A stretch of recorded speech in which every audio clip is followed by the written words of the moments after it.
I'm with Sulaima Ramadan from Ibtikar Palestine. Sulaima, what is Ibtikar Palestine? Well, I'll start by the word itself. Ibtikar is another word for innovation in Arabic.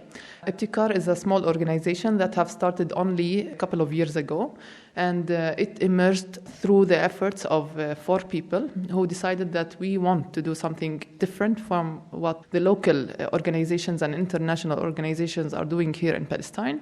We tried to put our efforts together to introduce our Palestinian people to the so-called the SDGs and try to find solutions to some complex problems that we are living on a daily basis. I know that these resources are in a way or another restricted here in Palestine, but knowledge is attainable and should be available for everyone, and this is what we are trying to do. What's the mission of the organization? Well, the mission of the organization it's a very wide one, I know, but it's, yes, in a way or another, giving some sort of knowledge about the SDGs to the Palestinian people from different ages in order to put them to give them the first step to find solutions to the problems that we are living. And what programs do you run here? Yes, this is also a wide definition, if I can say. We are talking about social problems, economic problems, and all other types of problems. I know this is a very ambitious vision, if you'd like to put it this way, but nothing is impossible if you try to give people the knowledge, or try not literally giving them the knowledge, but mentoring them to be able to find knowledge. Is there a lot of talent here in Palestine that just needs leadership and direction? Yes, actually, I think that because of the very harsh conditions that we are living on a daily basis, people are thinking outside the box, but also from inside the box, and they have great solutions to some local and regional and international problems. They lack the courage to expose their solutions to the people, but also they lack the resources. So what we are trying to do is, the first thing, for example, that we do with people is that we work with them on the so-called creative confidence. It's about being enough confident to say what the creative ideas that I have. Sometimes might be a great idea, but I might not reflect to it as being creative. So we try to tell people that yes, every idea that comes to your mind is creative as soon as you are able to implement it in a creative way that will serve your community, but also serve you as a person in the first place. There's a lot of Palestinians who actually leave the land, so will this actually help people to stay here in the land? I have some friends who had to leave the country because they did not find the good soil to start their projects. Some people go to Ramallah because they think that the environment there is more encouraging to start their ideas. The same happened to a high percentage of the Palestinian youth who leave Palestine because they think that there is no way to live here and, have a decent life. I think that when we will be reaching the point when collaboration will happen between Ibtikar, the Palestinian the PA in general, and other Palestinian organizations and international ones who are serving the Palestinian people, we could reach to the ambitious goal that you are talking about. This needs lots of collaboration. I cannot say that Ibtikar will, for example, decrease the percentage of people who are leaving the land, but when we reach the point when collaboration will happen, yes, we will be able to start achieving part of this goal. Do you work in schools at all?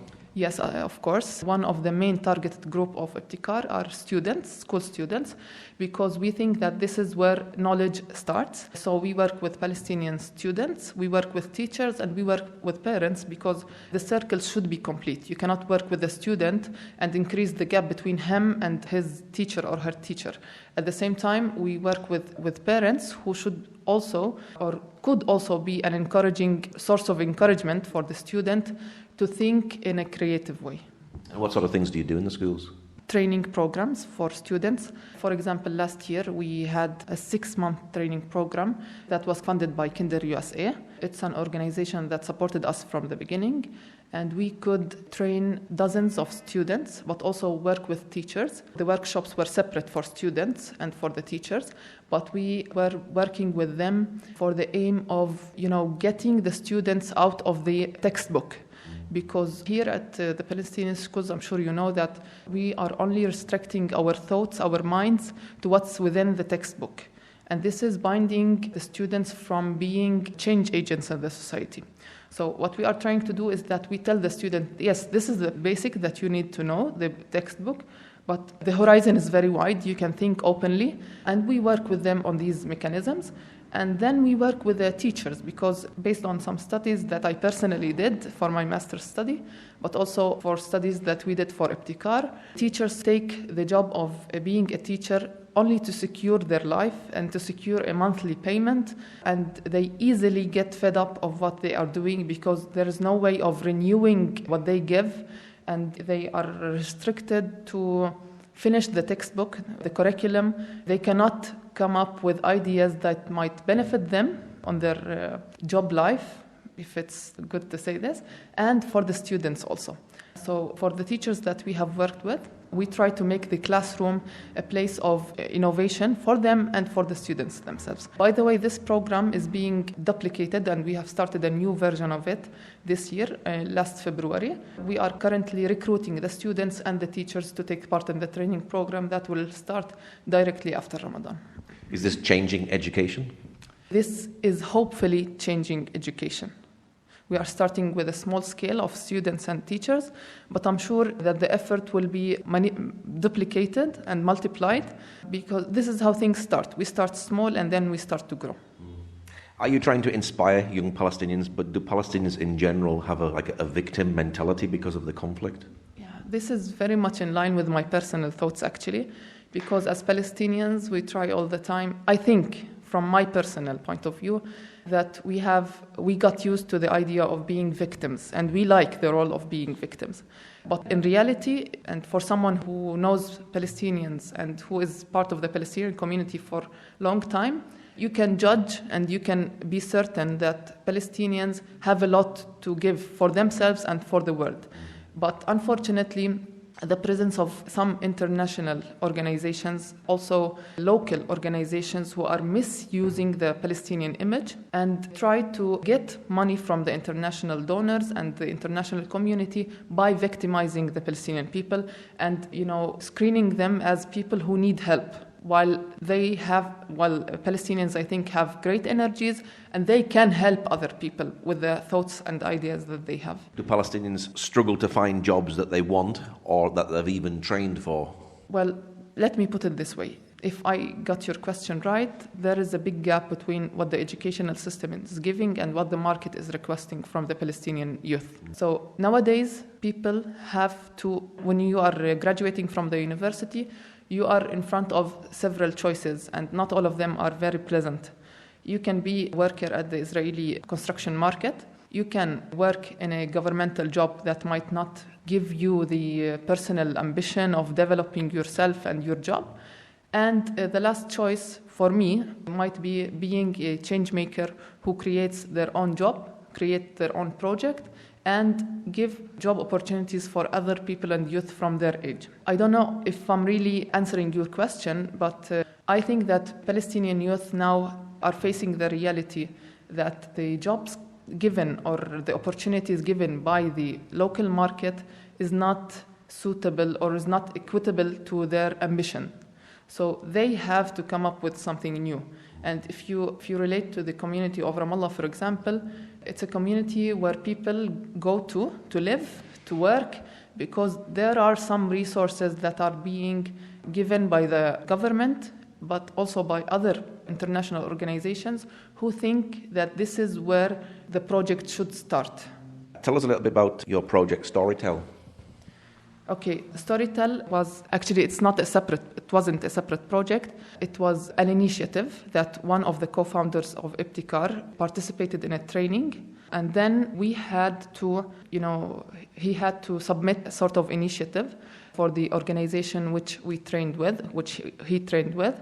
And what we did is that we made the benefit or transferred the benefit for some of our trainees. Well, it's a complicated story, but what we did is that we worked for one of our projects with 45 Palestinian women entrepreneurs from Bethlehem. So we told the funding organization that we have this group of women which we can work with them for storytelling, to train them how to tell their stories, the stories of their projects, how they succeeded, when did they fail, and how to put this in a narration that might be appealing for the one who is reading their stories.